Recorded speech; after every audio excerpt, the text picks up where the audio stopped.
Audit of hotel, और हो सकता है कि कुछ बच्चों की बुक में ये दूसरे फॉर्म में दिया हो, जैसे पहले सारे कंसेप्ट दिए थे ना 5 कैटेगरी में, उस तरीके से दिया हो, प्रिलिमिनरी एंगेजमेंट एक्टिविटी फिर पॉइंटर्स।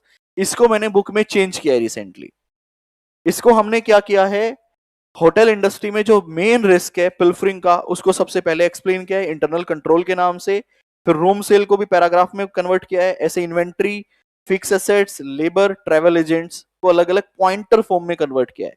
अगर किसी स्टूडेंट की बुक में ये नहीं है, डोंट वरी, मैं ये आखिरी के 2 पेज आपकी गूगल ड्राइव पे अपलोड कर दूंगा, वहां से ले लीजिएगा अगर आपकी बुक में नहीं है तो, या फिर आपको ये टेलीग्राम पे भी साथ ही साथ जो CA inter audit notes Telegram channel है वहां पे भी मिल जाएगा। ठीक है, काफी बच्चों की बुक में नहीं है शायद ये।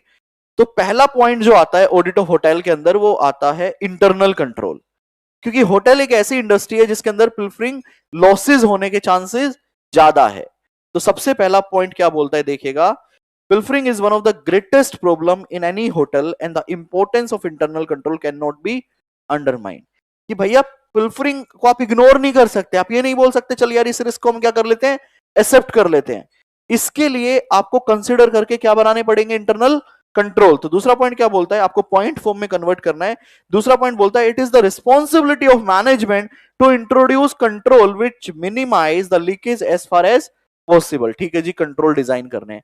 तीसरे में बोलता है क्या एज ए कंट्रोल आप क्या कंट्रोल लगा सकते हो पिल्फरिंग को कंट्रोल करने के लिए, कम करने के लिए।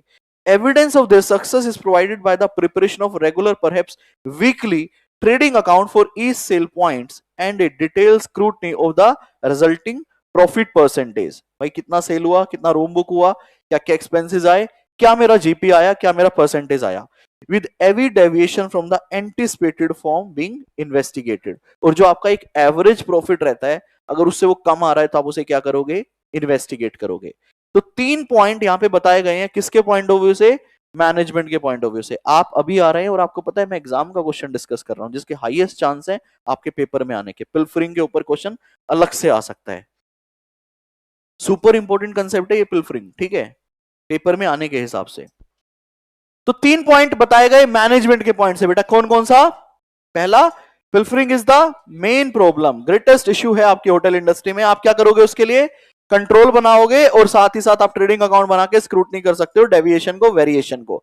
अब बात स्टार्ट होती है ऑडिटर की। भाई ऑडिट भी क्या करेगा, ऑडिटर क्या करेगा, जो काम मैनेजमेंट ने किया है वो ऑडिटर वेरीफाई करेगा। तो मैनेजमेंट ने सबसे पहले क्या किया था, एक रेगुलर ट्रेडिंग अकाउंट बनाया था, उसे वेरीफाई करो।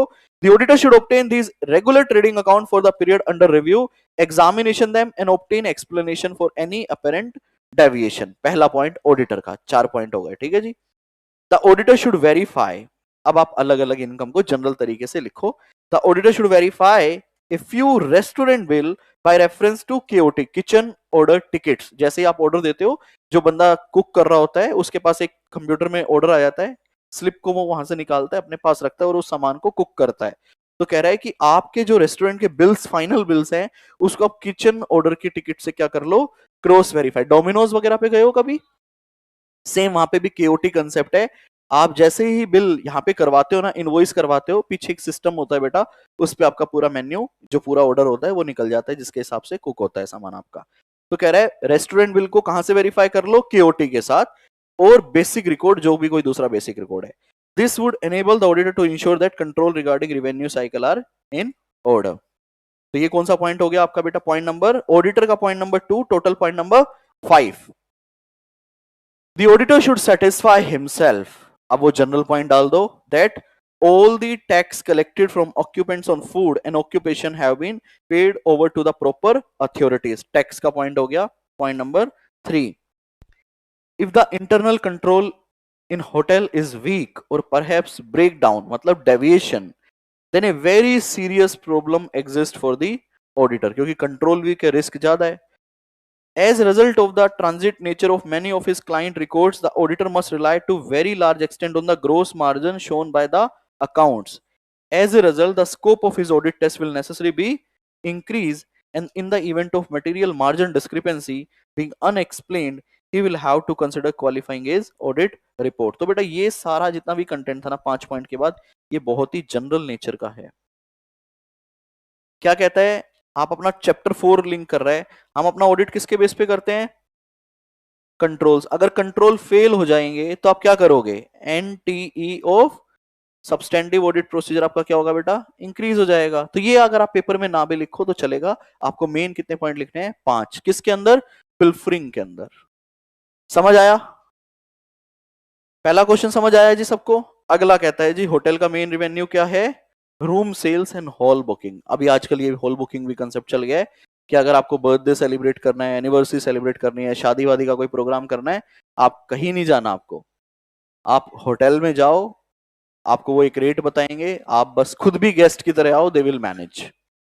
तो वो भी आपको चार्ज करना है, देखना है, ऑडिट करना है। देखिए क्या कहता है, the charge for room sale is normally posted to guest bill by the receptionist या फ्रंट ऑफिस, और in the case of large hotel by the night auditor.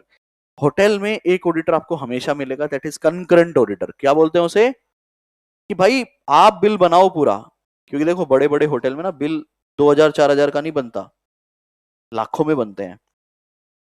तो एक सबसे पहली बात तो सारा सोर्स ऑफ रिवेन्यू यही है, मेजर रिवेन्यू, खर्चे दुनिया भर के हैं। अगर यहां पे कोई लीकेज है तो होटल को भारी लॉस होगा, छोटा मोटा लॉस होगा, बहुत हैवी लॉसेस होंगे। तो होटल इंडस्ट्री क्या करती है, इस रिवेन्यू के लिए, सिर्फ किसके लिए, एक्सपेंसेस के लिए हो सकता है वो अलग ऑडिटर रखे, सिर्फ रिवेन्यू के लिए एक ऑडिटर बिठा लेते हैं जिसको बोलते हैं कंकरेंट ऑडिटर, कि भाई तू बैठ के ना सिर्फ क्या चेक करेगा, सारा इनवॉइस। आज एक इनवॉइस बना, डिस्चार्ज नहीं होने देंगे हम होटल से, पहले तू उसे वेरीफाई करेगा, जब तू स्टैंप लगा देगा ना, तब कस्टमर जो भी है गेस्ट वो होटल से चेकआउट कर पाएगा, अदरवाइज नहीं। तो क्या कहता है, the charge for the room sale is normally posted to the guest bill by the receptionist या फिर front office, or in case of large hotel by the night auditor. The source of these entries in invariable the guest register. In the guest register, an audit test should be carried out to ensure that correct number of guests are charged for the correct period. ऐसा भी होता है कि एक room जब आप book करते हो तो आपको एक, मान लीजिए आपने सिंगल बेड लिया है, डबल बेड लिया है, वो सब आपको देखना पड़ेगा। साथ ही साथ मान लीजिए if you have 3 guest, you have one another guest with you. अब होटल के अंदर क्या होता है, एक बेड पे 3 लोग सोना अलाउड नहीं है, ऐसे केस में वो आपको अलग से बेड प्रोवाइड करते हैं, ठीक है। तो उसका भी वो अलग से क्या करते हैं बेटा, चार्ज करते हैं। तो अपने नंबर ऑफ गेस्ट के हिसाब से भी बिलिंग को चेक कर लेना है। Any difference between the charge rate used on the guest bill and the standard room rate should be investigated to ensure that they have been properly authorised. कभी कभी क्या होता है, लड़ाई दंगे हो जाते हैं, भाई तुम्हारी सर्विस अच्छी नहीं थी, ये अच्छा नहीं था, वो अच्छा नहीं था। तो होटल का एक मैनेजर आता है, वो कहता है okay sir, sorry for the inconvenience caused, we will give you a 30% discount. तो वो देख लो जो डिस्काउंट हुआ है, जो कंसेशन हुआ है, जो रिबेट दिया गया है, वो प्रॉपरली जो बंदा ऑथराइज्ड है ना, उसी ने ही दिया है। तो बेटा पॉइंट बताओ क्या क्या हुआ, जो बिल बना होगा वो किसके बेस पे बना होगा, फ्रंट ऑफिस के बेस पे। आप क्या चेक करोगे, गेस्ट का रजिस्टर। आपको क्या देखना है, करेक्ट नंबर ऑफ गेस्ट जो हैं वो चार्ज हुए हो, और अगर कोई भी डिफरेंस आ रहा है किससे, स्टैंडर्ड रूम रेट से अगर कोई डिफरेंस आ रहा है तो आप उसे क्या करोगे, इन्वेस्टिगेट करोगे। पॉइंटर फॉर्म में आप समरी बना सकते हो, 4 पॉइंट।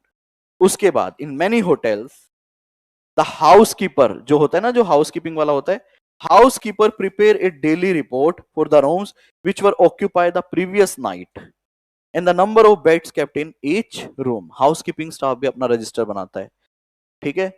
आप ऑडिटर उस रजिस्टर से भी क्या कर सकता है, क्रॉस वेरीफाई कर सकता है।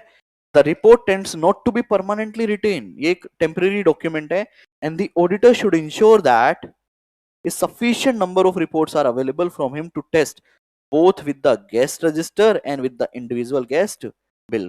तो इसको क्या बोलेंगे, bill, guest register, housekeeping register. कौन सा मैच हो गया बेटा, 3-वे मैच, ठीक है। तो आपको पॉइंट याद रखने के लिए मैं सिर्फ इसको क्या लिखवा रहा हूं, 3-वे मैच, ठीक है जी। कितने पॉइंट हो गए, एग्जाम के पॉइंट ऑफ व्यू से तो काफी पॉइंट हो गए हैं। The auditor should ensure that proper valuation of occupancy in progress at the balance sheet date is made and included in the accounts. The auditor should ensure that proper records are maintained for booking of halls. Booking of hall का एक point ले लो आप, booking of hall की proper records हो, and other premises for special parties and recover on the basis of the tariff. जो भी tariff चल रहा है उसके बेस पे recover हो गया। सर हम और पॉइंट डालना चाहते हैं, हमारा मन है, ये आपका चॉइस है, ठीक है। उसके बाद इन्वेंट्री, क्या इन्वेंट्री का फिजिकल वेरिफिकेशन करोगे, क्या इन्वेंट्री प्रॉपरली, ये आप सेम कंटेंट उठाकर ला सकते हो, बताओ कहां से, चैप्टर नंबर 5 फ्रॉड के अंदर आपने इन्वेंट्री पूरा डिटेल किया था, वहीं से सारा कंटेंट आप कॉपी पेस्ट मार दो। इन्वेंट्री एक हाई रिस्क एरिया है, it should be secured in the proper lock and place में इसको होना चाहिए। क्या कोई भी एंट्री कर ले unauthorise entry? Only authorised entry होनी चाहिए। सीसीटीवी हो सकता है, अगर कोई अनऑथराइज एंट्री हो भी रही है तो प्रॉपरली अप्रूव्ड होनी चाहिए। कोई सामान निकाला जा रहा है उसका भी प्रॉपर क्या होना चाहिए, सिस्टम इन प्लेस होना चाहिए। देखिए, और जो होटल की इन्वेंट्री होती है वो बहुत ही छोटे साइज में होती है और बड़े वैल्यू में होती है, जिसको आप कहीं पे भी जाके मिसयूज कर सकते हो। देखिए, the inventory in any hotel are both readily portable and saleable, particularly the food and beverages. It is therefore extremely important that all movement and transfer of such inventory should be properly documented to enable control to be exercised over each individual store area and sales point. The auditor should carry out tests to ensure that all such documentation is accurately processed. सामान रखना document करो, सामान निकाल रहे हो document करो, properly authorise होना चाहिए। Area where large quantity of inventory are held should be kept locked. वो एरिया आपका लॉक्ड होना चाहिए properly. The key being retain by the departmental manager, the key should be released only to the trusted personnel, and unauthorized person should not be permitted in the store area except under constant supervision. In particular, any movement of goods out of the store should be checked. कोई भी goods आप निकल रहा है वो पूरा checking होना चाहिए, ठीक है जी। Many hotel use specialized professional valuer to take and value the inventory on a continuous basis throughout the year. भाई होटल क्या करता है, एक बंदा रखता है, सुपरवाइजर रखता है, जिसका काम ही यही होता है कितना स्टॉक है, कितनी वैल्यू का है, वो डेली बेसिस पे अपडेट करता है, डेली बेसिस पे मेंटेन करता है। Such a valuation is then almost invariable used as the basis of the balance sheet inventory figure at the year end। तो बैलेंस शीट में जो फिगर लेके आएंगे वो उसी सुपरवाइजर की रिपोर्ट के बेस पे आपकी जाएगी। Although such valuer are independent of the audit client, it is important that auditor satisfy himself the amount included for such inventory are reasonable. अब क्या ऑडिटर भी उस सुपरवाइजर की रिपोर्ट पे रिलाय करके आगे बढ़ जाए, उसको चेक करे, उसको चेक करना पड़ेगा। In order to satisfy himself of this, the auditor should consider attending a physical inventory taking and carrying out certain pricing and calculation test. भाई जो बैलेंस शीट में आ रहा है ना, आप सैंपल बेस पे फिजिकल वेरिफिकेशन कर लो और उसका रेट वगैरह भी देख लो। The extent of such test could be limited since the figure will have prepare independently of the hotel. आपको कितना चेक करना है वो हमारा जजमेंट रहेगा। It will depend on the materiality and other factors. तो ये किस पे लिखा, इन्वेंट्री ऑफ होटल। इसके ऊपर क्या था, room sales and hall booking, और उसके ऊपर क्या था, पिल्फरिंग। फिक्स एसेट्स, क्या होटल के अंदर रिपेयर एंड मेंटेनेंस का काम मेजरली रेगुलरली चलता होगा? क्या रेनोवेशन रेगुलरली चलता होगा? तो ये भी वहां पे क्या है, एक बहुत ही बड़ा खर्चा है। देखिए ये वर्ड्स काट लीजिए आप बताओ फिक्स एसेट्स के अंदर आप क्या क्या देखोगे, बताओ बताओ, कोई बात नहीं, हैंड रेज करके फिक्स एसेट्स के पॉइंट बताओ। फिक्स एसेट्स, लेबर, एजेंट की शॉप्स, ये सारे जनरल पॉइंट हैं, बताओ फिक्स एसेट्स में क्या क्या देखोगे। हाँ बेटा, फर्नीचर, ठीक है, फर्नीचर में क्या क्या देखोगे, फर्नीचर जो पुराना है उसका डेप्रिसिएशन, और जो नया खरीदा जा रहा है उसकी परचेजिंग पॉलिसी, ऑथराइजेशन, ठीक है जी। और इलेक्ट्रिकल अप्लायंसेस, ठीक है जी। और होटल बिल्डिंग, ठीक है, सेल्फ ऑक्यूपाइड है या लीज पे है, ये आप देख सकते हो। क्या कह रहे हो यार, ये क्या है, इंटीरियर बोल लो ना आप, इंटीरियर बोल लो। आपको मेन पॉइंट यही है, जो होटल इंडस्ट्री होती है ना, आप देखना अगर आप किसी होटल में रिपीट करके जा रहे हो, तो अगर आप इस साल गए हो और आप 2 साल के बाद जाओगे, you will find out many changes. क्योंकि अगर होटल अपने आप को सेम रखेगा ना, गेस्ट रिपीट नहीं होगा। क्योंकि मैंने फिर से बोला, ये होटल इंडस्ट्री 2 बेसिस पे चलती है। एक तो चलती है सारी आपके कंपनीज की वजह से। जैसे आज आप बताओ, हम इतने लोग यहाँ बैठे हैं, क्या हम कभी ताज में जाके रुकते हैं? जनरली नहीं जाते हैं, नहीं जाते हो ना। आईटीसी वगैरह हम रोज थोड़ी ना जा रहे हैं, तो फिर भी ये होटल चल रहे हैं, इनमें रूम हमेशा बुकड है, कैसे? Because of companies. फॉरेन लोग ट्रेवल कर रहे हैं, वो लोग रुके हुए हैं, रिलायंस के लोग रुके हुए हैं, रिलायंस की मीटिंग्स चल रही है वहां पे, तो because of the corporate they are running, हमेशा फुल है। तो अगर मैं रिवेन्यू में जाऊं, फिक्सेस में जाऊं, तो उनको कुछ ना कुछ चेंज करते रहना पड़ेगा, तब वो एक जनरल पब्लिक को अट्रैक्ट कर पाएंगे। जैसे अब मान लो मेरे को जाना है, एक्सप्लोर करना है, लास्ट टाइम मैं ताज गया था, तो इस बार मैं नहीं जाऊंगा। क्यों? क्योंकि मुझे पता है यार, मैंने वो उस होटल को अच्छे से एक्सप्लोर कर लिया है। एक आपको ना एक देखने का शौक होता है, रहने का कोई वो थोड़ी ना है। यू वांट टू एक्सप्लोर कि भाई क्या है डिफरेंट, क्या है, क्या क्या सर्विसेज वो प्रोवाइड करते हैं, उसको वो लग्जरी आप इंजॉय करना चाहते हो। अगर आपने कोई चीज एक बार देख ली, then maybe you will feel कि यार next time I will go to Hyatt, वहां पे क्या डिफरेंट है। तो मेरे को लगता है जस्ट हम लोग एक्सप्लोर करते हैं, अगर वो एक ही सेम चीज मेरे को बार बार दिखाएगा, तो सेकंड टाइम मैं नहीं जाऊंगा। मान लो 4 बार आपने 4 चीजें एक्सप्लोर कर ली, now at the fifth time if you want to visit any hotel, तो आप क्या करोगे? You will compare the services, yes और नो? यार मैं यहां नहीं जा रहा हूं, इसकी 10 कमियां हैं, अपन इस पे ही चलेंगे। तो होटल को क्या करना पड़ता है? बहुत सारे खर्चे करने पड़ते हैं रिपेयर्स के। तो आपको एज एन ऑडिटर देखना है कि वो कैपिटल एक्सपेंडिचर है या रिवेन्यू एक्सपेंडिचर है। तो ये था आपका फिक्स एसेट। कैजुअल लेबर, बेटा होटल के अंदर बहुत सारी लेबर काम करती है, तो आपको लेबर के सारे कॉम्प्लाइंस, यहाँ पे इतना एक्सप्लेनेशन नहीं है। लेबर के कॉम्प्लाइंसेस परमानेंट, अगर आपके एम्प्लॉइज हैं तो उनके कॉम्प्लाइंसेस सारे चेक करने हैं, पेमेंट सारी चेक करनी है, वेज शीट्स वगैरह को डिटेल में वेरीफाई करना है। ट्रेवल एजेंट बेटा हमारी बुकिंग करते हैं, तो उनसे पेमेंट हमने रिसीव कर ली हो सारी, और उनका कमीशन का सेटलमेंट टाइमली आपको देखना है हो गया, और बैंक से पेमेंट और बैंक में रिसीविंग। तो ये पढ़ लो ट्रेवल एजेंट वाला, ये स्पेसिफिक पॉइंट है। For ledger coming through travel agents or other booking agencies, the bill are usually made on the travel agent or booking agencies. जैसे कि कोई एक एग्जांपल, मेक माई ट्रिप, ठीक है। The auditor should ensure that money are recovered from the travel agent or booking agencies as per the term of credit allowed. Commission, if any, paid to travel agent or booking agent should be checked by reference to the agreement on that behalf. तो ये था क्या आपका hotel, और इसको मैं बोलना चाहूंगा वेरी इंपॉर्टेंट। क्यों बोल रहा हूं वेरी इंपॉर्टेंट? क्योंकि बाकी सबसे हटकर है ये, मतलब जनरल पॉइंट नहीं है, पॉइंटर नहीं है, स्पेसिफिक बात की है, इंटरनल कंट्रोल पे स्पेसिफिक डिटेल पॉइंट डिस्कशन हुआ है, रूम सेल्स के ऊपर। तो इस तरह की स्पेसिफिक चीजों को कोई भी पेपर में ज्यादा पूछेगा आपसे। नेक्स्ट वन, एक और हल्का सा कंसेप्ट है, वो निपटाते हैं। सिनेमा गए हो कभी? थिएटर? बंद करो किताबें। हाँ जी, मूवी देखने गए हो? कौन सी मूवी देखी थी लास्ट? पठान? केरला स्टोरी? हाँ जी,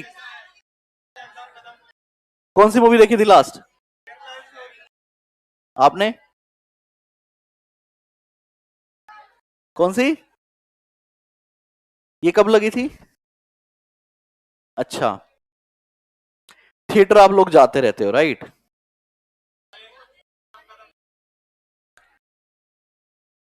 तो अब आप है ना उस वाले थिएटर की बात मत करना जो चांदनी चौक में है, अंबा थिएटर। हम पीवीआर को कंसेप्ट को रखते हैं, ऑडिट अंबा नहीं करवाएगा, पीवीआर करवाएगा, ठीक है। मान लीजिए पीवीआर को पहले फील करते हैं, पीवीआर को, ठीक है। आज आपको एक मूवी जाना है, चलो सर, चलो सर, फेयरवेल छोड़ो सर, मूवी दिखा दो। कोई लगी अच्छी मूवी? मैं देखता हूं अगर कोई मूवी लगी है तो। फिर किसी थिएटर से बात करनी पड़ेगी ना सब्सिडाइज रेट पे। वैसे एक अच्छी चीज है, मूवी अगर बुक करे तो सुबह के शो सस्ते होते हैं ना, जो टिकट 600 की होती है शायद वो 300 की मिल जाती है, 200 की। ये कह रहा है, एक आइडिया और दे रहा है मेरे को, कह रहा है वेडनेसडे हाफ रेट पे होती है, हम हमारे सर का पैसा खर्च नहीं करवाएंगे। वेडनेसडे हाफ रेट पे होती है, मूवी चलते हैं। ठीक, नहीं बारबी मूवी लगी है क्या कोई? बारबी बारबी मूवी है क्या कोई? टू, गदर टू, देशभक्ति।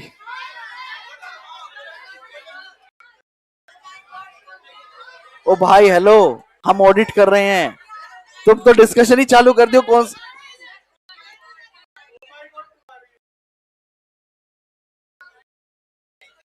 एक काम करो, वो कह रहे नेटफ्लिक्स का जमाना है, आप सबको लॉगिन आईडी पासवर्ड दे दो बेटा, वो बंद हो जाएगा मेरा।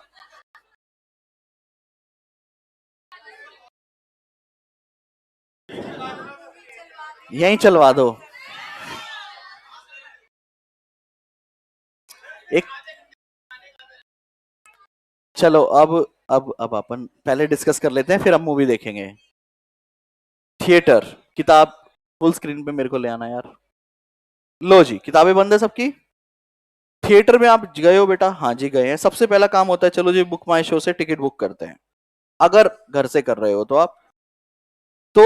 आप मुझे बताओ, सेम टाइम पे सीट्स तो लिमिटेड है, सेम टाइम पे मैं भी टिकट बुक कर रहा हूं और काफी लोग अलग अलग ऐप से टिकट बुक कर रहे हैं।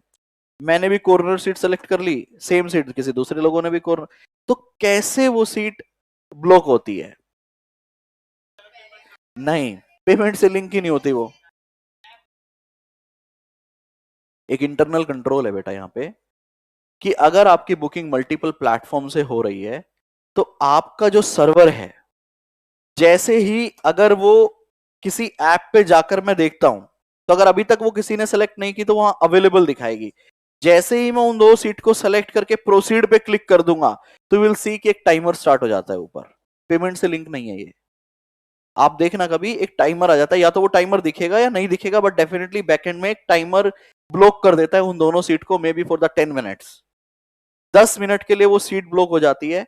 अगर आपने 10 मिनट में पेमेंट कर दिया तो वो सीट आपको अलॉट हो जाएगी, नहीं किया तो वापस से रिलीज हो जाएगी और वापस से ऐप पे दिखने लगेगी। अगर आपने कैंसिल कर दिया तो तुरंत रिलीज हो जाएगी। मतलब you can take some minutes कि उस सीट्स को आप ब्लॉक कर सकते हो, और उस टाइम पॉइंट के अंदर वो सीट आपको किसी दूसरी ऐप पे नहीं दिखेगी। आप कभी करके देखना, दो मोबाइल लेना, एक में दो सीट को सेलेक्ट करके प्रोसीड कर देना, दूसरी ऐप में सेम शो में जाना, वो आपको सीट्स बुक्ड दिखेंगे, ऑलरेडी ब्लॉक दिखेंगे। तो एक तो आपको इंटरनल कंट्रोल पर आप इसमें देखना पड़ेगा कि टिकट जो है वो किस तरीके से बुक हो रही है, किस ऐप से बुक हो रही है, उसका रिवेन्यू कलेक्शन का, सेम होटल वाला पॉइंट, रिवेन्यू हम टाइमली कलेक्ट कर पा रहे हैं, कमीशन का सेटलमेंट आपको देखना पड़ेगा। पुराने जमाने के हिसाब से एक दो पॉइंट लिखे हुए हैं कि टिकट सीरियली नंबर्ड होनी चाहिए, आजकल बार कोड का जमाना है। ठीक है, वो पॉइंट भी हम देख लेंगे। तो एक पॉइंट तो ये हो गया, आपने टिकट बुक की। आपने देखा होगा बड़े सारे ना प्रोमो कोड्स होते हैं आजकल। अगर आपके पास कार्ड है, जैसे मेरे पास मल्टीपल कार्ड्स हैं, तो एक के साथ एक फ्री। आईसीआई का कार्ड अगर आप लोगों के पास है तो मंथली बेटा दो टिकट के साथ दो टिकट फ्री होती है। कोटेक का पीवीआर कार्ड, एमएक्स कार्ड, हर कार्ड पे आपको टिकट मिलती है आजकल, कि आप एक बुक करो एक फ्री। तो एक बात बताओ, इसके अकाउंटिंग कैसे करोगे आप? इस पे कैसे कंट्रोल रहेगा? थिएटर फ्री दे रहा है, क्रेडिट कार्ड फ्री दे रहा है, क्रेडिट कार्ड। तो आपने बैंकर से कैसे वो चार्ज किया, रिवेन्यू कैसे रिकवर किया? समझ में आ रही है मेरी बात? तो वो एक आपका इंटरनल कंट्रोल कलेक्शन आपको चेक करना पड़ेगा कि ये वर्किंग आप मंथली कर रहे हो या फिर आपने उस बैंकर के साथ एक ईयरली कोई कॉन्ट्रैक्ट कर रखा है कि भैया कोटक बैंक पीवीआर को हर साल 50 लाख रुपए देगा या 5 करोड़ रुपए देगा, और उसने अपने नंबर ऑफ यूजर, तो कार्ड उसको पता ही है ना कितने हैं, और उनको ये भी पता है एवरेज कितने लोग क्लेम करते हैं। तो वो एक क्या एग्रीमेंट भी कर सकते हैं कि भैया हमारे यहाँ से जो भी आएगा आप मंथली इतनी सीट्स दोगे उनको, और हम आपको सीट वाइज सेटलमेंट नहीं करेंगे, लेट्स मेक एन एग्रीमेंट, हम आपको ईयरली सेटलमेंट करेंगे, लेट्स से 1 करोड़ 2 करोड़ 5 करोड़ 10 करोड़ जो भी है, उनका एक एग्रीमेंट हो जाएगा। तो उसकी रिकवरी वो एग्रीमेंट आपको वेरीफाई करना पड़ेगा। बुकिंग की बात की, थर्ड पार्टी एजेंसी की रिकवरी की बात की, सेटलमेंट की बात हुई। उसके अलावा आप थिएटर में पहुंच गए, आपकी एंट्री पे चेकिंग हुई, चेकिंग करते ही आपको फैंसी फैंसी काउंटर्स दिखते हैं। ठीक है, जैसे क्या काउंटर होता है? पॉपकॉर्न का काउंटर होता है, कोल्ड ड्रिंक मिलती है, और आजकल तो मुझे लगता है आधा रेस्टोरेंट होता है पीवीआर के अंदर। ठीक है, तो आपको ये देखना है कि जो वो रेस्टोरेंट्स हैं वो पीवीआर के ओन रेस्टोरेंट है या वहां पे भी उसने स्टॉल्स एज ए लीज पे दिया हुआ है, रेंट पे दिया हुआ है। अगर ओन्ड है तो इसका मतलब वो रिवेन्यू में आएगा, अदर इनकम में, तो आप उस पर तो टीओडी लगा लोगे, उस पर तो कोई रिस्क नहीं है फिर।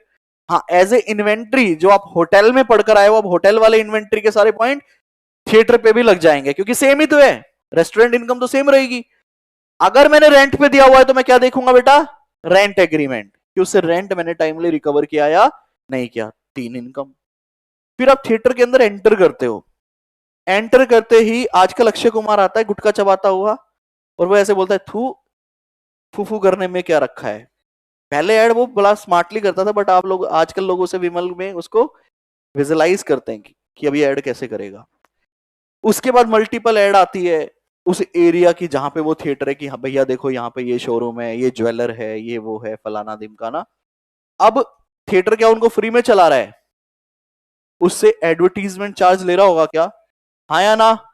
तो आपको उनके सारे एग्रीमेंट्स को वेरीफाई करना पड़ेगा। हमने चार main source of revenue discuss कर लिए किसके, थिएटर के। अब बात करते हैं स्पेसिफिक एक्सपेंसेस की। जब भी कोई मूवी लगती है पुराने टाइम में बेटा क्या होता था, पूरे मोहल्ले में, पूरे शहर में उसकी अनाउंसमेंट की जाती थी, पोस्टर्स लगाए जाते, अभी भी होती है, बैनर्स लगाए, अभी तो मैंने नहीं देखे कोई भी बैनर। अरे हाँ भाई सही बात है, ये लड़की सही कह रही है, अब जमाना चेंज हो गया है। पहले दीवार पे पोस्टर्स लगते थे, आजकल होर्डिंग्स लगते हैं। अगर आप गुड़गांव के अंदर जाएंगे तो जितने भी पिलर्स हैं, पिलर्स पे बढ़िया लाइटिंग वाले, Amazon प्राइम पे कोई भी नई सीरीज आती है पूरे गुड़गांव में उसके बैनर लग जाते हैं। तो दी यस, तो advertisement expenses is the main expense, one of the main expense. Entertainment tax, उसका आपको कैलकुलेशन देखना है। आपको मेंटेनेंस बहुत डिटेल में देखना है, रिवेन्यू एक्सपेंडिचर कैपिटल एक्सपेंडिचर को बाइफरकेट करते हुए। जो मूवी आप लेकर आ रहे हो उसकी बेटा आपको क्या देनी पड़ती है, फीस देनी पड़ती है, ठीक है, रॉयल्टीज देनी पड़ती है, लाइसेंसिंग फीस देनी पड़ती है, वो सारी आपको डिटेल में वेरीफाई करना है, वो सारे हैं या खर्चे अप्रूव्ड हैं, अथोराइज्ड है, प्रॉपर इनवॉइसिंग है, एग्रीमेंट्स हैं। मेन इनकम की बात कर ली, मेन खर्चों की बात कर ली, एंटरटेनमेंट टैक्स आपने टैक्स उठा लिया। और कोई रेलेवेंट पॉइंट बचा क्या, पढ़िए जी, होटल। सेल्फ पढ़ के खत्म करो 5 मिनट में, मैं ये सब काट रहा हूं, ठीक है। एसेट एंड लायबिलिटी, ये डिस्ट्रीब्यूटर को एडवांस दिया है तो वो आप देखोगे। अब यहाँ पे एक्सपेंडिचर जो देखोगे वो स्पेसिफिक एक्सपेंडिचर देखना। रेस्टोरेंट इनकम भी ठीक है, एडवर्टीजमेंट से भी इनकम ठीक है, शोज की इनकम कहाँ है, शोज की इनकम ये रही, और ये वो प्रिलिमिनरी वाले कॉमन पॉइंट है। पढ़ लो एक बार 2 मिनट में। हाँ जी, लगा कोई पढ़ाने वाला चैप्टर है ये, सही कह रहा था ना मैं, टाइम पास चैप्टर है बेटा। इंटर का ऑडिट का सिलेबस देखो क्या है, मॉड्यूल 1 से आना चाहिए पेपर।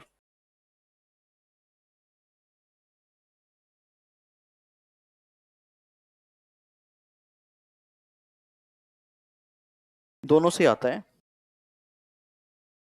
30 नंबर का ही तो काम आ रहा है, पेपर तो आपका 125 नंबर का आता है, 124 मार्क्स का पेपर आता है ना।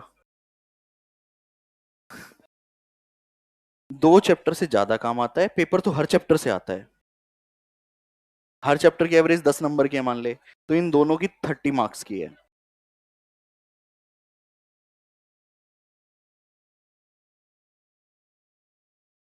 चलें आगे।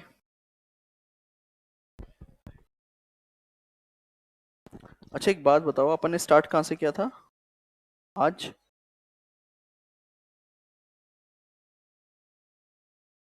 एजुकेशनल इंस्टीट्यूशन से किया था। यहां से बताओ क्या क्या बचा है, एजुकेशन के बाद क्या बचा है, 7 के बाद, छोड़ दो उसको, हायर परचेज लीज की बात, उसके अलावा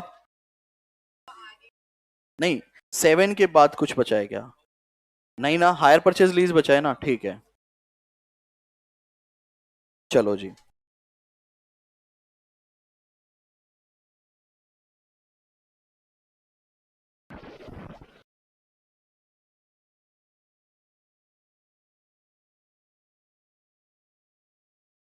चैरिटेबल इंस्टीट्यूशन के अंदर मेन इनकम क्या रहेगी, बस ये बता दो। Charitable institution, donation and grant, public भी दे सकती है, सरकार भी दे सकती है। क्या ग्रांट पे मैं कंडीशन लगा सकता हूं? सरकार भी लगा सकती है। ये उसका मेन इनकम हो गया, पढ़ लो, खत्म। डोनेशन ग्रांट, चैरिटेबल इंस्टीट्यूशन पढ़ लो 6 नंबर। ये भी रिमूव करो, डोनेशन ग्रांट को छोड़ देना, ये भी रिमूव करो। खर्चे ट्रस्ट के ऑब्जेक्ट के अगेंस्ट होने चाहिए, बाकी सारे सेम है, कट करो। टैक्स, ट्रस्ट को बेटा इनकम टैक्स में रजिस्टर करवाना पड़ता है, मेन पॉइंट, ठीक है। बाकी सब कट करो, पढ़ लो।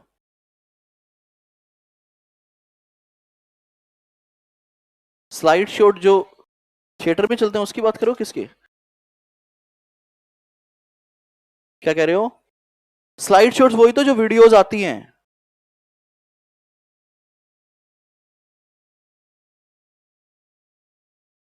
बस ये मेन है आपका डोनेशन एंड ग्रांट। रिसीट से मैच करना है, सारी डोनेशन आ गई हो, इंटरनल रिपोर्ट चेक करनी है। काइंड में आइए, आपने देखा होगा ना लिखा होता है ये हमारी पुण्य दादी जी की, उसमें वो सब आपने वेरीफाई कर लेना रजिस्टर वगैरह से। अगर किसी स्पेसिफिक पर्पस के लिए आइए, देख लेना वो उसी पर्पस के लिए यूज हुआ हो। काइंड में भी बहुत ज्यादा ग्रांट मिलती है आप लोगों को। आप रूम्स बनवाते हो, एसेट्स लगवाते हो अलग अलग फॉर्म में, उसको भी वेरीफाई करना कि वो रजिस्टर में आ गई हो, सामने वाले को आपने उसकी रिसीट दे दी हो। ठीक है जी, चैरिटेबल डन। एलएलपी करेंगे कल। सोल ट्रेडर पार्टनरशिप पढ़ लो, सोल ट्रेडर पार्टनरशिप पढ़ लो। सोल प्रोप्राइटरशिप और पार्टनरशिप का ऑडिट मैंडेटरी है क्या? नहीं। क्या करवा सकते हैं क्या?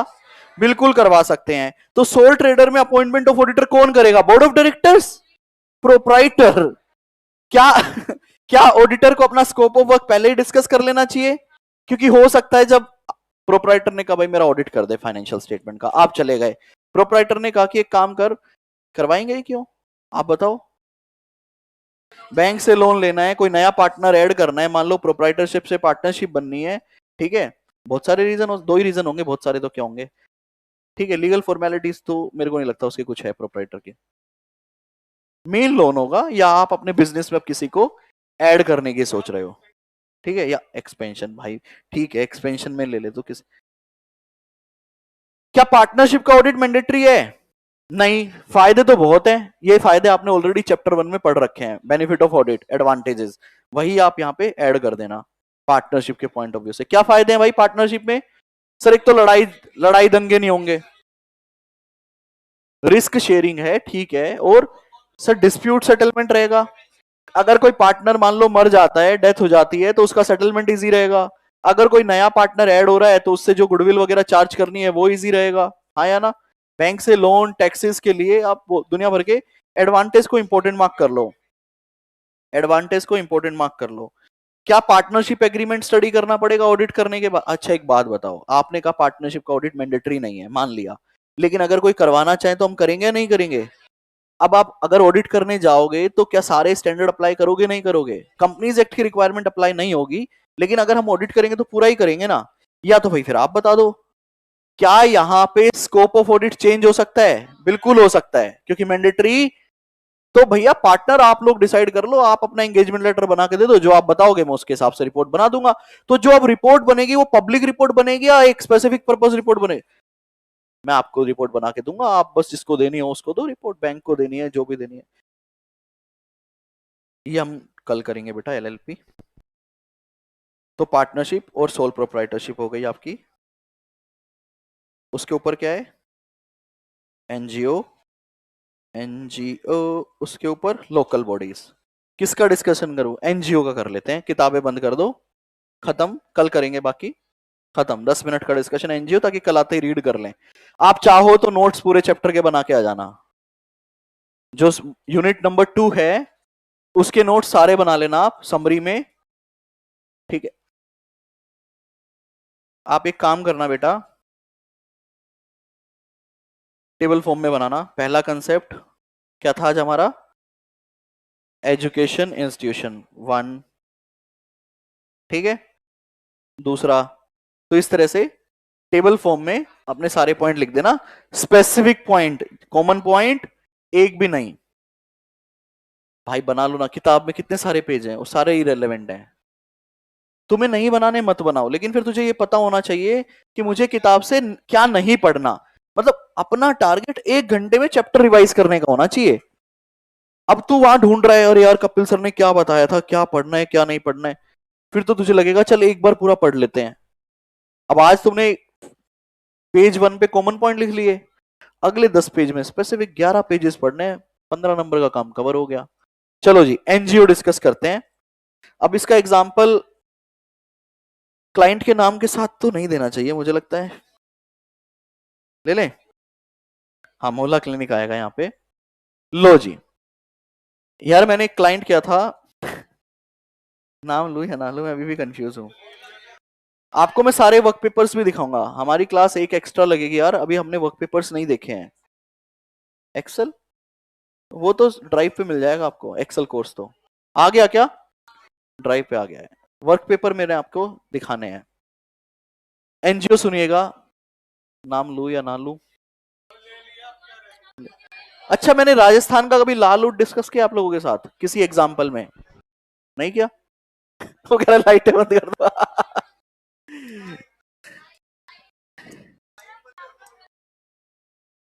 नहीं नहीं, ऐसे तो तुम क्या ही रिकॉर्ड करोगे। लो जी, एक क्लाइंट मैंने किया था जिसका नाम है LEHS, Lord education and health society, ठीक है जी। बेसिकली ये एक एनजीओ था, हेल्थ एंड एजुकेशन को प्रमोट कर रहा था, ठीक है। इसके जो डोनर थे, जो इनको पैसा देते थे, वो एक थे बिल गेट्स यूएस से, और हमारे इंडिया की बड़ी बड़ी कंपनियां, one of them you can say Adani type. आपने एक कंसेप्ट सुना होगा, कॉर्पोरेट सोशल रिस्पॉन्सिबिलिटी, CSR। उसमें हर कंपनी को कुछ ना कुछ पैसा खर्च करना पड़ता है, 5% के आसपास। अब भाई CSR खर्च तो करना है, मैंडेटरी खर्च करना है, और मैं चाहता हूं कि मेरी कंपनी का पैसा किसी सही काम में लगे। जब खर्च करना ही है तो या तो मैं खुद खर्च कर लूं, या फिर मैं क्या करूं, किसी एनजीओ को 5% दे दूं और वो मेरे बिहाफ पे पैसा खर्च कर ले। अब या तो मैं उसे पर्पस ही बता दूं, भाई ये पैसा सिर्फ आपने यहां खर्च करना है, इसके अलावा कहीं नहीं। मैं आपको पहले देश की रियलिटी बताता हूं ये क्या होता है। एनजीओ जो ज्यादातर बनाए जाते हैं वो फ्रॉड करने के लिए बनाए जाते हैं। किसके लिए बनाए जाते हैं? टाटा का भी एनजीओ आपने सुना होगा, वहां से बिरला ट्रस्ट, आपने वहां से ना ऐसे बहुत बार ऑफर आते हैं कि भाई हम 50 करोड़ का बिल बनाएंगे, कहीं से कैश अरेंज हो जाएगा क्या? तो बेसिकली होता क्या है, पहले मैं आपको कंपनी का एंगल समझाता हूं। कंपनी को 5% खर्च करना है, कंपनी कहते हैं भाई हम 1% ना खर्च करें, लेकिन करना तो पड़ेगा, क्यों? लो की रिक्वायरमेंट है, तो कंपनियां ढूंढती है एनजीओ। अब मैंने एक एनजीओ बना रखा है, और मेरे एनजीओ का काम है देश की सेवा करना, हेल्थ और एजुकेशन पे काम करना। वो मेरे पास आएगा, भाई हम तुम्हें ना इस साल 50 करोड़ रुपए देंगे। मैंने कहा धन्यवाद, तुमने इसको खर्च करना है। मैंने कहा कर देंगे। तुमने मेरे को 40 करोड़ वापस देने हैं। मैं एक नंबर में कितने दूंगा? मैं कहूंगा नहीं 40 नहीं हो पाएगा, चलो 20 में डील डन करते हैं। इसका मतलब जिस बंदे के पास कंट्रोल है, जिस, ये बोर्ड ऑफ डायरेक्टर को भी पता होता है, हर कंपनी में देखने को नहीं मिलेगा, कुछ में होता है, और छोटी कंपनी तो बिल्कुल नहीं देना चाहेगी पैसा। तो ऑलरेडी सालो तुम इतना इतना टैक्स ले रहे हो, ये ले रहे हो वो, और 5% देश पे भी हम ही खर्च करें, फिर तुम क्या करोगे? ठीक है। तो वो कहते हैं भाई देख हम 50 करोड़ हमें देना तो पड़ेगा, क्योंकि लो की रिक्वायरमेंट है। एक काम कर, तेरे को जो करना है जैसे करना है मुझे नहीं पता, तू मुझे 20 करोड़ रुपए कैश में दे। तो पूरी चेन चलती है बेटा, इधर से पैसा मैं लेता हूं, मैं आगे देता हूं बैंक से, वो आगे देता है, इस तरह से कैश आता जाता है फॉर्म में कट पिटा के। मेरे पास 40 आए, मान लो मैंने 50 के आगे दिए, आगे तो देना ही पड़ेगा ना, मैं कहां से कैश लाऊंगा? तो कट होता है बेटा। और ये सारी डम्मी कंपनियां होती हैं, लेकिन दिखाने के लिए काम भी कर रहे होते हैं। मैं ये नहीं कह रहा जिसका ऑडिट मैंने किया था वो ऐसी थी, अगर ऐसी होती तो अपने बिल गेट्स साहब पैसे नहीं देते। वो नामी है, बहुत बड़े लेवल पे अच्छा काम कर रही है, इसीलिए बिग फोर उसका ऑडिट कर रही है। मैं आपको बता रहा हूं जनरल तरीके में, आपको एक क्लाइंट का मैं अपना एक्सपीरियंस थोड़ी ना शेयर करने आया हूं। मैं तो आपको ये बताने आया हूं कि अगर आप एनजीओ का ऑडिट करोगे तो this is a very high risky entity area. अब बात करते हैं मेरे एक्सपीरियंस की। एलईएचएस में जो बिल गेट्स थे उनकी कंडीशन थी कि आप मेरे पैसे को इन एरियाज पे खर्च करोगे। क्या बंदा सिर्फ कंडीशन लगा के छोड़ दे? नहीं जी, वो बंदा खुद भी चेक करेगा। वो कहेगा तुम अपना ऑडिट तो करवा लेना, वो एक अलग बात है, लेकिन मैं भी क्या करूंगा, क्या आप मेरा पैसा उन्हीं काम के लिए खर्च कर रहे हो या? तो वो बिल गेट्स ने बोला कि आप भैया इन इन इक्विपमेंट्स पे मेरा पैसा खर्च करोगे, और ये इक्विपमेंट्स ना आपके कभी भी नहीं बनेंगे, ये हमेशा किसके रहेंगे? मेरे। आपका ऑब्जेक्टिव 10 साल का है, तो 10 साल तक आप इनके इक्विपमेंट यूज करो। 10 साल के बाद मैं इन इक्विपमेंट्स को लेकर किसी दूसरे एनजीओ को दे सकता हूं, या मेरी मर्जी में कुछ भी करूं। बात समझ आ रही है? तो हमको एक तो ये देखना था ऑडिट में कि जो वो मंथली फाइलिंग की रिक्वायरमेंट है जो यूएस जाएगी, क्या वो मंथली फाइलिंग ठीक है, क्या उसमें खर्चे सही आ रहे हैं, क्या रिपोर्टिंग ठीक हुई या नहीं हुई। पहला एरिया समझ आया आपको? दूसरा, पैसा तो आराम से आ रहा है, मंथली अलग अलग कंपनियां पैसा दे रही हैं, इसका मतलब रिवेन्यू में रिस्क नहीं है बेटा। रिवेन्यू में कहां रिस्क है? बिल गेट्स कह रहा है हर महीने 50 लाख रुपए दूंगा, 50 लाख आ रहा है, उसमें कहां रिस्क है? रिस्क कहां है? एक्सपेंसेस के अंदर। ये काम कर रहे थे हेल्थ एंड एजुकेशन में। आम आदमी मोहल्ला क्लिनिक आप सब लोगों ने सुना होगा। आम आदमी मोहल्ला क्लिनिक ने एलईएचएस को अपना सारा काम दे दिया कि भैया आप हमारे आम आदमी मोहल्ला क्लिनिक के इंटरनल कंट्रोल्स देखोगे, आप पूरे डेटा को मैनेज करोगे। ठीक है? अब होता क्या था सुनिए, अगर आप गए हो, कोई आम आदमी मोहल्ला क्लिनिक गया है कोई आप में से? आप गए हो तो वहां क्या होता है सुनिएगा। जो सिस्टम मैंने बुक्स में देखा है, जो मुझे दिखाया गया है, जिसके हिसाब से हमने खर्चों को अप्रूव किया है, अब वो बताएगा कि मैंने सही किया है गलत किया है।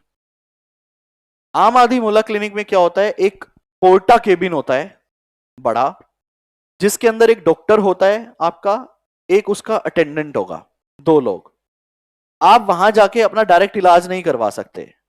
पहले वो आपको आधार कार्ड से आपके एंट्री लिंक करके आपका एक ऑनलाइन रजिस्ट्रेशन करेगा, या आप करोगे। एक आपका ऑनलाइन रजिस्ट्रेशन हो जाएगा, जिससे आपका एक यूनिक आईडी जनरेट होगा, उसके बेसिस पे वो आपका ट्रीटमेंट देगा। पहला समझ आया? तो मतलब रजिस्ट्रेशन क्या है यहां पे? मैंडेटरी है, and that link with the Aadhaar card. तो फ्रॉड बिलिंग नहीं होगी, क्योंकि उस डॉक्टर को पैसे जो मिल रहे हैं वो किस बेसिस पे मिल रहे हैं? नंबर ऑफ पेशेंट के बेस पे। तो फ्रॉड बिलिंग का रिस्क खत्म हुआ। दूसरा ये था कि भैया अब आप डॉक्टर फ्रॉड करेगा किसमें? दवाइयों में। तो इस रिस्क को भी खत्म करने के लिए क्या हुआ, वहां पे एक मेडिसिन वेंडिंग मशीन को रखा गया। काफी जगह होगी, काफी जगह शायद नहीं भी होगी। उसने क्या किया, मेडिसिन लिखी और वेंडिंग मशीन से उतनी मेडिसिन निकाल के आपको फ्री ऑफ कॉस्ट प्रोवाइड कर दी। अगर अवेलेबल है तो, नहीं है तो उसने लिख के दे दी, आपने बाहर से ले ली। कुछ बेसिक टेस्ट, कुछ बेसिक टेस्ट अगर आप भाई रिक्वायरमेंट है तो उसकी फैसिलिटी वहां पे दी गई, क्योंकि आधार से लिंक है तो वो सारा कंजम्पशन उस पेशेंट पे डाल दिया गया। हम लोगों को ये वेरीफाई करना था कि जो नंबर ऑफ पेशेंट इतने दिखा रहे हैं, ये लोग लाखों में दिखा रहे हैं मंथली, ये सही है या नहीं। हम वो पूरे डेटा को चेक कर रहे थे। ठीक है? हम उस मेडिसिन के कंजम्पशन को चेक कर रहे थे। लेकिन हमने डेटा को चेक नहीं किया, हमने चेक किया सिस्टम को, कि सिस्टम कितना सॉलिड है। तो हमने 5-7 हमारे स्टाफ को भेजा कि जाके एंट्रिया करवाओ तुम, जाके मतलब आम आदमी मोहल्ला क्लिनिक पे जाओ। वो गए, उन्होंने हमें मोहल्ला क्लिनिक का नंबर बताया, हमने फिर एंट्रीज में देखा और वो नंबर आ रहा था। तो हमने सिस्टम की क्या करी, रिलायबिलिटी इंश्योर कर ली। हमने उनसे पूछा था जो दवाइयां लेकर आओगे वो प्रिस्क्रिप्शन हमें भेजना। प्रिस्क्रिप्शन हमारे पास आया, कंजम्पशन वही था जो उस प्रिस्क्रिप्शन में था। एज एन ऑडिटर मैं सेटिस्फाई फील करूंगा या नहीं करूंगा? हम सेटिस्फाइड फील किए। हमने आम आदमी मोहल्ला क्लिनिक को क्लीन रिपोर्ट देते हुए उसके एक्सपेंस को अप्रूव किया सारा। ठीक है जी? हाँ जी, आम आदमी मोहल्ला क्लिनिक का एक्सपीरियंस कैसा है आपका? सही? फोटो भी खींचते हैं? अच्छा। और ये मेडिसिन वेंडिंग मशीन होती है वहां पे? अच्छा। इसके बाद दूसरा एरिया जो एलईएचएस कर रही है, राजस्थान से कितने लोग हैं यहाँ पे? राजस्थान में ना, अगर आप जाओगे तो राजस्थान के दो रूप हैं। एक, Rajasthan is very developed, if you'll see Jaipur और बाकी उदयपुर वगैरह आप देखोगे, काफी अच्छा एरिया है राजस्थान। पानी पिला रहे हैं? राजस्थान में कुछ ऐसे भी एरिया है जहां पे पानी भी नहीं है, ठीक है। राजस्थान में ऐसे भी एरिया है जहां पर पानी नहीं है, रिमोट लोकेशंस है, ट्रांसपोर्टेशन नहीं है, विलेजेस हैं जहां पे कम लोग हैं, सर्विसेज के नाम पे कुछ भी नहीं है। वहां पे एक लेकिन सरकारी हॉस्पिटल है। मैं एग्जांपल जल्दी खत्म करता हूँ। एक लास्ट स्टूडेंट प्लीज नीचे पूछ के आइएगा कि आज मेरे बाद कोई क्लास है क्या, प्लीज। हाँ है, रुक तो जाओ बेटा, पूछ के आना, अभी एग्जाम्पल में रोक रहा हूँ, जल्दी पूछ के आ जाओ। एडवांस अकाउंट की क्लास नहीं है, ठीक है, बस फिर 5 मिनट में खत्म कर दूंगा, अदरवाइज मैं अभी भी रोक देता। तो राजस्थान में जो हॉस्पिटल्स बने हुए हैं वो खाली बिल्डिंग्स हैं, वहां कोई नहीं है, लोगों को कोई ट्रीटमेंट नहीं दिया जा रहा है। तो राजस्थान गवर्नमेंट ने क्या किया, एलईएचएस को एक कॉन्ट्रैक्ट दिया कि भैया तुम हमारे हॉस्पिटल्स को क्या करो, मैनेज करो, और यहाँ के राजस्थान के लोगों को मेडिकल फैसिलिटी प्रोवाइड करो। सारा पूरा राजस्थान तो एक साथ नहीं देंगे, उन्होंने सैंपल बेसिस पे 50 हॉस्पिटल दे दिए होंगे। अब 50 हॉस्पिटल में कोई डॉक्टर जाएगा क्या ऐसी लोकेशन पे, नहीं जाएगा। तो एलईएचएस ने क्या किया, उन सबको अच्छे से पेंटिंग करवाई, वहां पे मोटिवेशनल कोट लिखे। काफी टाइम पे आप लोगों ने देखा होगा ना, एजुकेशन के लिए दीवारों पे लिखा जाता है, इलाज के बारे में, बीमारियों के बारे में, बच्चों के बारे में, प्रेगनेंसी के बारे में, ठीक है, बहुत कुछ कोट्स के फॉर्म में, पेंटिंग के फॉर्म में, मैसेजेस के फॉर्म में लोगों को एजुकेट किया जाता है। तो एलईएचएस ने भी सबसे पहला स्टेप यही किया, वहां के सारे हॉस्पिटल्स को एक बेसिक इंफ्रास्ट्रक्चर प्रोवाइड करवाया। सेम आम आदमी मोहल्ला क्लिनिक से लर्निंग लेके हमने वहां पे टिकट वेंडिंग मशीन्स लगवाई। अब डॉक्टर तो वहां तब भी नहीं जाएगा, तो हमने क्या किया, हमने मतलब एलईएचएस ने क्या किया, वहां के लोकल में से जो भी पढ़ा लिखा बंदा था उसको हायर किया, और बोले भाई तुझे कुछ नहीं करना, तुझे यहाँ कुर्सी पे बैठना है, जो पेशेंट आएंगे तेरे को बेसिक टेस्ट करने हैं, उसके रिपोर्ट बताने। अरे डॉक्टर कहाँ है, डॉक्टर बैठेगा दिल्ली, और वहां पे आपको ऑनलाइन सर्विस प्रोवाइड करेगा। थैंक्स टू जियो, हर कोने में आज के दिन इंटरनेट है, चाहे बाकी सर्विसेज हो या ना हो। तो पेशेंट आएगा, डॉक्टर यहाँ 3 से 4 बैठा है 1 घंटे, और वो गांव के मरीज से बात कर रहा है, ठीक है। वो बंदा टेस्ट करके बता रहा है, सर जी टेम्परेचर इतना है, ये इतनी खांसी है। उसने यहाँ दवाइयां लिखी, वहां पे टिकट वेंडिंग मशीन लगी हुई है जो कि सर्वर से कनेक्टेड है, ऑटोमेटिकली दवाइयां निकलकर बाहर आ गई, पेशेंट लेगा और चला जाएगा। तो ये राजस्थान के गांवों में ये सर्विसेज स्टार्ट की गई, ठीक है। ये पैसा मेरे को समझ में आया, जस्टिफाइड लगा, हमने इसको भी अप्रूव किया। इस केस में हम लोगों ने विजिट किया, झुंझुनू एक जगह है वहां गया था मैं, चूरू एक जगह है वहां गया था, ठीक है।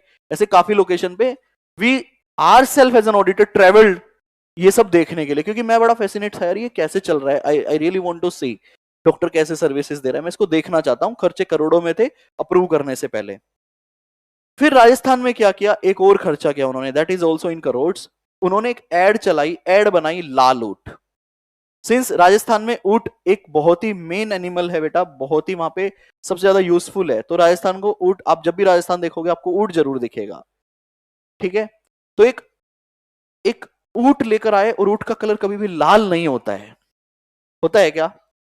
तो एक टीवी एड बनाई गई जिसमें ऊंट पूरा लाल रंग का है। क्यों बनाया ऐसा, ताकि सब उसे देखें, यार ये क्या नया आ गया, अट्रैक्ट हो, व्हाट इज दिस रेड। तो उस लाल ऊंट के साथ एक राजस्थानी कल्चरल सॉन्ग के साथ ना लोग बड़े खुश हैं, लोग ट्रैवल कर रहे हैं उस ऊंट के साथ, उसके साथ बैठ रहे हैं, और फिर पब्लिक पूछती है कहां जा रहे हो, कहां जा रहे हो। तो वो नहीं नहीं राजस्थान नहीं, क्योंकि राजस्थान का ही तो लोग पूछ रहा है उस ऊंट को देखकर, भाई तुम सब कहां जा रहे हो। तो वो कहता है गांव का हॉस्पिटल चालू हो गया है, हम वहां पे देखने जा रहे हैं, सर्विसेज लेने जा रहे हैं। तो ये उन्होंने बहुत ही बढ़िया सी एक एडवर्टीजमेंट बनाई थी। इस एडवर्टीजमेंट को बनाने में करोड़ों रुपए खर्च हुए, और ये एडवर्टीजमेंट राजस्थान गवर्नमेंट ने कर दी रिजेक्ट, ठीक है। उसके अलावा उन्होंने पैसा खर्च किया सर्वे पे, करोड़ों रुपए। सर्वे समझते हो, आपके घर पे एक आंगनवाड़ी के मेंबर आएंगे, आपके परिवार में कितने सदस्य हैं ये नाम बताओ, आप हॉस्पिटल आके सर्विसेज ले सकते हो, एजुकेट। वो सर्वे भी हम लोगों ने पास कर दिया, उसकी ऑथेंटिसिटी चेक कर लाल ऊंट पे मैं रुक गया। मैंने कहा रेडियो एड आपकी नहीं चली, रेडियो एड भी थी बेटा, रेडियो एड मतलब एफएम एड, लोकल का एफएम एड आपका नहीं चला, लाल ऊंट पे आपका इतना खर्चा है, इतना सारा आपने करोड़ों रुपए खर्च कर दिए, आपने गवर्नमेंट से पहले अप्रूवल क्यों नहीं लिया। वहां पे मैं एक डायरेक्टर की नौकरी खा गया, क्योंकि उसका डिसीजन वो गलत था। उसने हमें बोला कि गवर्नमेंट के अप्रूवल आ गए हैं, उसे लगा ऑडिटर साहब छोड़कर चले जाएंगे, हमारी 4 चीजें तो अप्रूव हो गई है। 5वीं पे हमने प्रूव कर दिया कि ये आप, और हर सर्विस में पैसा तो इन्फ्लेटेड था ही था, वो एक अलग रिस्क है, मैं उसकी बात नहीं कर रहा। हमने उस 5वें लाल उठ की एड पे क्वेश्चंस लगाए, बाद में रिजोल्व हो गया। मैनेजमेंट ने कहा भैया बिजनेस को ऑपरेट करने के लिए, सर्विसेज देने के लिए कभी कभी ऐसे डिसीजन लेने पड़ते हैं, तो हमने अल्टीमेटली इस चीज को भी एग्री करके क्लियर चिट कर दिया। लेकिन मैं बता रहा हूं, आप जब एनजीओस का ऑडिट करने जाते हो तो इनफ्लो तो आ ही रहा है, उस पर मेरा इतना, आउटफ्लो पे हमारा सबसे ज्यादा रिस्क है, जिसको हमने बहुत ही बारीकी से, इस मेरी लाइफ का एक ही एनजीओ का ऑडिट है LEHS, उसके अलावा मैंने कभी नहीं किया।